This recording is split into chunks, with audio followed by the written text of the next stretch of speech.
So I made 2 iPad buying guide videos in the past week. The first one was way too long, and the second one, well, it missed a few key details. So I decided to combine the 2 videos into one beautifully curated video. Well, this video, which I call the Ultimate iPad Buying Guide. This time we'll start off by going over the common features and aspects on all iPad models. Then we'll talk about each individual iPad model and its use cases. After that, we'll go through the pricing ladder, tackle a few misconceptions, and finally we'll sum it all up. All iPad models feature a front-facing camera with center stage technology, a feature that, when enabled, automatically frames you correctly during FaceTime. Also, all models have a rear-facing camera, with the Pro models boasting a slightly higher resolution. I said this before and I'll say it again. I primarily use my iPad camera for documents scanning and FaceTime. So if you have other uses for the cameras, well, good luck. Also, all models support all apps on the App Store, except for very few high-demanding ones like DaVinci Resolve, Final Cut Pro, and some AAA title games which are exclusive to the Apple Silicon iPads. They all support Sidecar, a feature that enables you to use your iPad as an extra display with your Mac. The Apple Silicon iPads feature full external monitor support, while the non-Apple Silicon ones only support screen mirroring. Also, all models feature speakers and microphones, with the 9th gen featuring one-sided speakers and the rest featuring stereo speakers. The Pro models have studio quality microphones and bezier and fuller speakers which respond to the iPad's orientation. And except for the iPad 9th gen, all other iPad models have a USB Type-C. Also, the performance on all iPad models is efficient and smooth, as all iPads are well optimized for iPadOS and run super smooth without any lags or stutters. Speaking of which, all models in this video will be getting iPadOS 18 with all its new features except for Apple Intelligence, which is exclusive to the Apple Silicon iPads.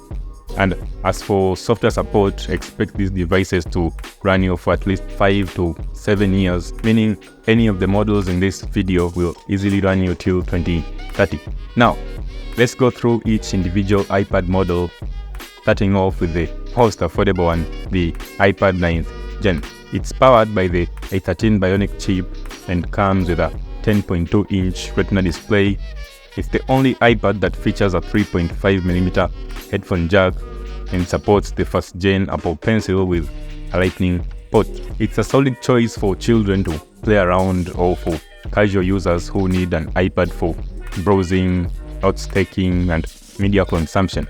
It's truly not worth spending more if you just need an iPad for watching cooking tutorials and quick scribbles. The iPad 10th Gen features a larger 10.9-inch liquid retina display powered by the A14 Bionic chip.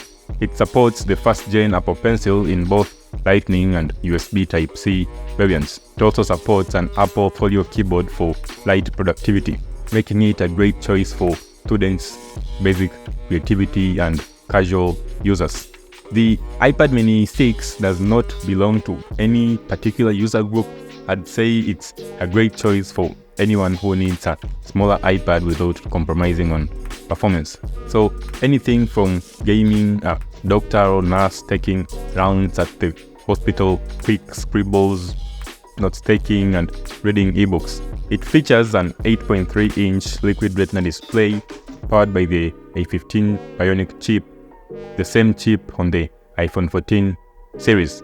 Next up, we have the iPad Air 5 powered by the M1 chip and the new revamped iPad Air 6 powered by the M2 chip.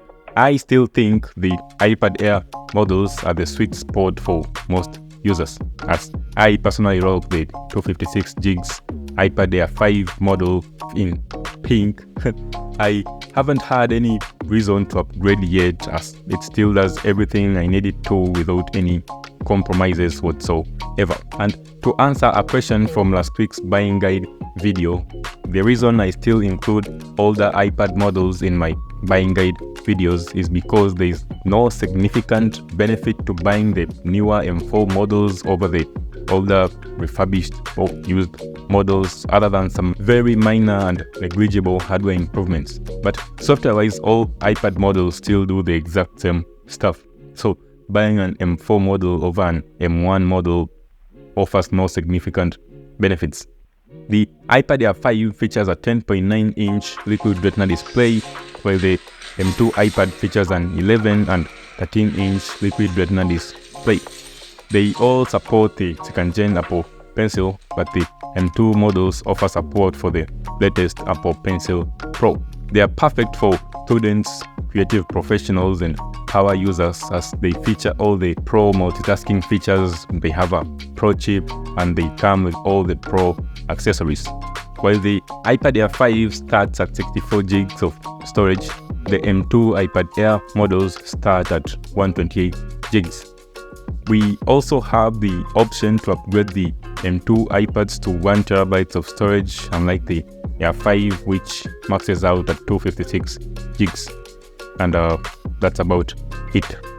As for the Pro models, we have the older M1 and M2 iPads coming in 11 and 12.9 inches. Then we have the brand new M4 iPad Pro models coming in 11 and 13-inch size. The only difference being that the newer M4 models feature an Ultra Retina tandem OLED display, which has deeper blacks, better contrast ratios, and gets slightly brighter. And there's also an option for a nano-textured display glass for the 1 and 2 TB options. They also get a bit thinner, and they come with a refined floating design Magic Keyboard made of aluminum, featuring a haptic feedbacks and a new Apple Pencil Pro with haptic feedbacks as well. Except for the M1 models, the rest feature a hover capability with the Apple Pencil for more intuitive input. The iPad Pro models offer the ultimate iPad experience, but so does the Air models, making it great for power users and creative professionals. Apple has this weird pricing ladder where the iPad 9th Gen, which costs about $200, comes with 64 gigs of storage. Upgrading that to a 256 gigs will run you around $300, which is the starting price of the 64 gigs iPad 10th Gen, and upgrading that to 256 gigs takes you up to around $450, which is the starting price of the iPad mini 6. Upgrading that to 256 gigs takes you to the Air prices, and upgrading the Air storage slowly takes you to the MacBooks and iPad Pro model prices, and upgrading the Pro storage and accessories can easily run you the price of an entire desk setup. And keep in mind, if you go for the 64 gigs option, iPadOS and system data takes up around 16 to 18 gigs, which leaves you with about 40 gigs for personal use. For babies, that might be more than enough, but for students, creators, and creative professionals, all those using Apple Silicon iPads with apps like DaVinci Resolve taking up over 10 gigs, it truly is a joke. And that's why I keep recommending buying older models like the iPad Air 5 and 10th Gen, or going for refurbished options for the M1 and M2 Pro models, which I'll leave links to some exclusive deals in the description box down below. So, can your iPad really replace a laptop? Well, no. The iPad was never meant to be a laptop replacement. It's meant to bridge the gap between an iPhone and a Mac. And if your workflow doesn't quite fit on the iPad, don't stress it. Just go for the MacBook Air instead, as buying an iPad with the accessories and upgrading the storage can easily run you the price of a MacBook Air or a decent Windows machine, or in other cases, the price of an entire desk setup. So stop dreaming about macOS on the iPad. And yes, it's more than capable of running full desktop operating systems, but will Apple allow that? definitely fell.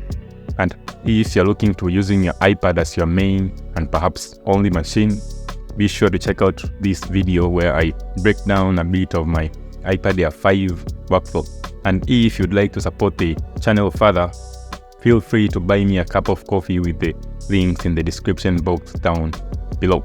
And if you've been wondering what's that beautiful piece of software I use for PDF scanning, viewing with the ability to zoom in for a closer look, annotate with the Apple Pencil, whether you're scribing notes or using the marker pen to highlight text, you can rearrange pages, add new ones, insert signatures, and you can even secure your files with a passkey. Plus, they've included an AI feature that you can use like a GPT-based chat to help summarize or search within the PDF files. The app is called UPDF. I'll leave a link to it in the description box down below. I've also linked all iPads and products mentioned in this video. Remember, there is no clear benefit to buying the newer M4 models over the older iPad models, other than a slightly better display and perhaps some extra storage. So again, consider buying an older or refurbished model. There is truly an iPad for everyone out there, and I hope this video has helped you find the right iPad for you. Be sure to check out the links in the description for exclusive discounts and insights. Happy shopping and stay tight.